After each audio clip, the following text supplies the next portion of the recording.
Well, new on AM Extra now, from fish to mammals and plants and insects, everything must reproduce to survive. Life itself depends on it and the diversity that it creates. And a new children's book goes behind the science of reproduction, breaking it down in a simple way for kids to understand and getting inspired by all of the cool stuff that we see here in the Pacific Northwest. Joining us live is Portland author of Making More, How Life Begins, Katherine Roy. Good morning. Good morning. Thank you for having me. Glad you're here. Yeah. I love this idea of really, looking at nature as a way to help introduce and explain some of these concepts to very curious little kids. How did this idea first come to you? Well, I'm a parent of a 3-year-old and a 7-year-old, and I'm an educator, and I talk about science and storytelling in schools. And kids have great questions, right? They want to know how things happen, how life begins, and parents don't really have enough tools, I think, to have a good conversation. Parents jump to the human questions, and I think the best place to start is with plants and animals and really younger foundational information to build up to those bigger questions about people. How did that approach help you tackle this question and these questions that your kids were, it sounds like they were asking you? Yeah, well, you start simple, right? Like if a kid has a question about a car and they're really young, you don't jump to, combustion engines and transmission. You say, the car goes vroom, like let's talk about the wheels, right? So with reproduction, you want to start young. You say, oh my gosh, like look, we found a seed, or like look at the baby deer.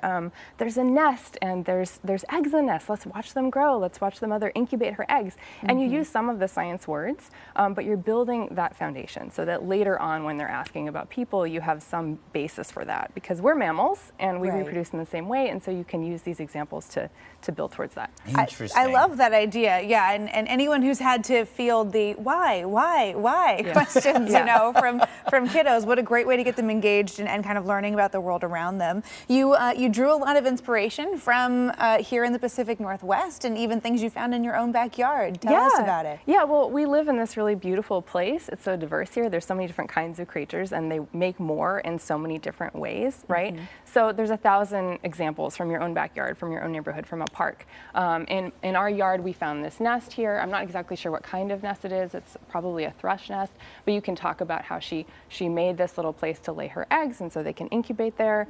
There's a turkey that keeps laying eggs in our yard, and her poults hatch, and we get to watch little babies cross the driveway with their mom, and so we can talk about how a shell is useful in so many ways. It holds in moisture, it keeps the baby protected, it lets oxygen in to breathe, and so it's like a little tiny pond for one, and that's a lot like the pond that is in a human woman or a mammal, right? There's a pond where a baby grows, and frogs have their own kind of pond. So there's just so many different things that you can find in your neighborhood, in your backyard, to use as examples to build these conversations. I love that. Yeah. That's really, really neat. Okay, this is kind of a simple question, but as far as what you hope people take away from the book, of course, you're building towards that goal of being able to have that conversation. In your experience, has that worked? Yes. I want to change this whole conversation, right? And after reading this book when it was first done, my son, who's 7 now, really wanted to read through the whole thing, and at the end he was like, Mommy, making babies is a really big deal. How do you pick a partner? And I was like, oh my gosh, this is perfect. Like, let's talk about that. What do you want in a friend? Like, what do you want in a long-term relationship with someone that you care about? And you're not talking even about reproduction, right? You're talking about these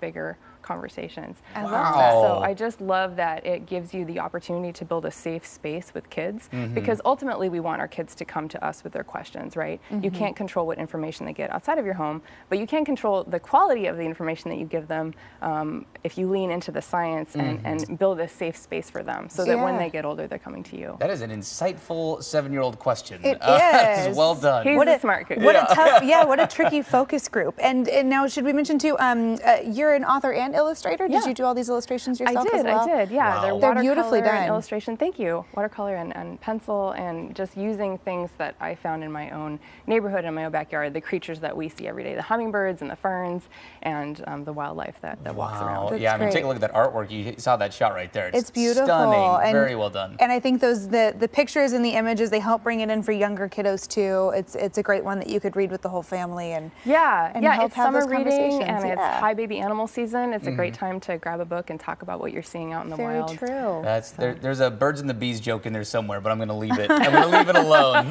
Katherine, it's been great to talk to you. Thank you so much for coming in here on AM Extra. Thank you. That is Appreciate fantastic. the time. Yeah. And the new book, Making More, How Life Begins, is available now wherever books are sold. Take a look at it. Again, the artwork's stunning. Very well done. It's beautiful, and what a great way to have that conversation that parents can sometimes feel like they're stuck having. So I just love it.